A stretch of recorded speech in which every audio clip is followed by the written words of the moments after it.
review today, and it's an old school review. It's Yoshi's Island, or Super Mario World 2 Yoshi's Island, I should say.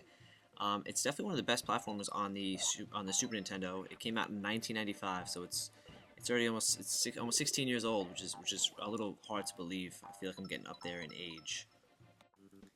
Okay, so the basic story of the game is that the stork is carrying Mario and Luigi, or baby Mario, baby Luigi, across the sea, and the main villain Magic Koopa steals baby Luigi, and baby Mario lands on an island called Yoshi's Island, hence the name. There's all different Yoshis there, and basically they're looking to reunite baby Mario and baby Luigi. And that's basically the story. It's nothing too deep, but most platformers, especially Mario platformers, don't really have that deep of a story. And I personally like that because they don't need a lot of story in it. But the basic gameplay, you only play as Luigi. There's no as Luigi.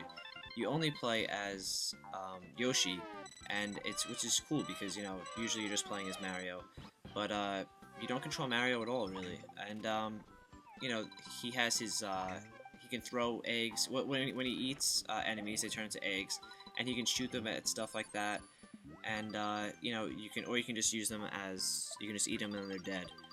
So it's cool. And each level has you have to look for you collect your coins like always, but in this one you can also get these star faces and stuff like that. And the more things you collect in each level, the higher your score is. So like all other Mario games, throughout the quest you're going to encounter many different and diverse levels.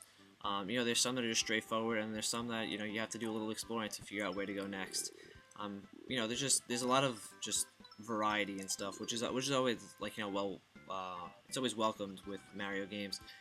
But definitely the biggest improvement over the first one, or not really improvement, I guess difference, is just that you are playing as Yoshi rather than Mario, and it's cool because it changes it up a little bit. And like other great Mario games, either on the NES or Super NES, it's just great platforming, and that's all you can really ask from a Mario game.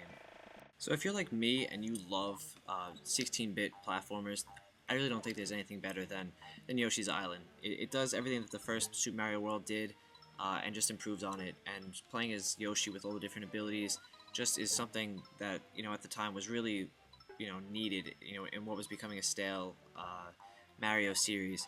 So if you can find it, it's not that hard to find, but I'm sure it's on the Virtual Console. I'm not positive, but I'm playing it on the Super Nintendo. If you can find it and you like platformers, this is a must-have to add to your Super Nintendo library. I'll give it a score. I think it's an A. It's a great platforming game, and definitely one that you should definitely have in your collection.